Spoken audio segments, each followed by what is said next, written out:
ल साथी हो, यो चाहिँ सुत्केरी छोरीलाई खुवाउनको लागि सुत्केरी औषधि बनाउँदैछौँ। अब यो बनाउनको लागि चाहिँ अलिकति सामानहरूको चाहिँ जो गर्नुपर्ने हुन्छ।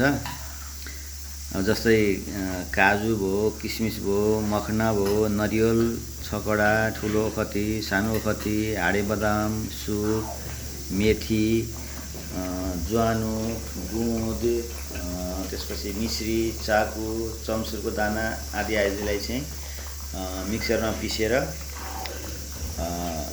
त्यसको चाहिँ नि पिठो बनाउने।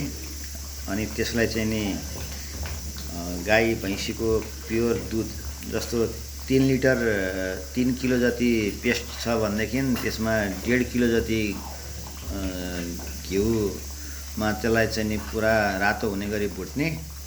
त्यसपछि 10 लिटर जति प्योर दुध, त्यो डेरीमा पाइने त्यो पानी हालेको दुध होइन कि गाउँघरतिरको प्योर दुधलाई चाहिँ नि ल्याउने। त्यसपछि त्यसलाई चाहिँ नि राम्रोसँग तताएर बाक्लो बनाउने। जस्तो 10 लिटर दुध छ भनेदेखि त्यसलाई सुकाएर चाहिँ नि 5 लिटरमा झार्ने। अनि त्यसमा चाहिँ नि अघि तयारी गरिएको पेस्ट जुन छ त्यसलाई हालेर राम्रोसँग कम्तीमा पनि 3 घन्टा जति पकाउनु पर्छ। जस्तो यहाँ हामी पकाउँदैछौँ यसै गरी चाहिँ नि पकाउने। यो चाहिँ सुत्केरी औषधि, यो सुत्केरीलाई खुवाउँदाखेरि चाहिँ सुत्केरीको ढाड दुख्ने, चिसो लाग्ने, दुध नआउने आदि आदि समस्या हुन्छन्, त्यो समस्याबाट मुक्त हुन्छ। यसले सुत्केरीलाई मात्रै नभएर सानो बच्चालाई पनि फाइदा गर्छ, पोसिलो हुन्छ।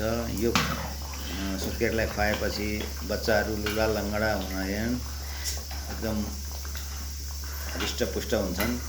अब यो चाहिँ बनाउने म्याम हुनुहुन्छ यहाँ हाम्रो रिना भट्टराई। हामी चाहिँ अहिले यो सिन्धुली भिमानमा तयारी गर्दैछौँ। अब हजुरहरूलाई पनि यस सम्बन्धी जिज्ञासा छ, बनाउने केही उत्सुकता हुन्छ भनेदेखि यसो थप जानकारीको लागि चाहिँ रिना म्यामसँग सम्पर्क गर्नुहोला। धन्यवाद।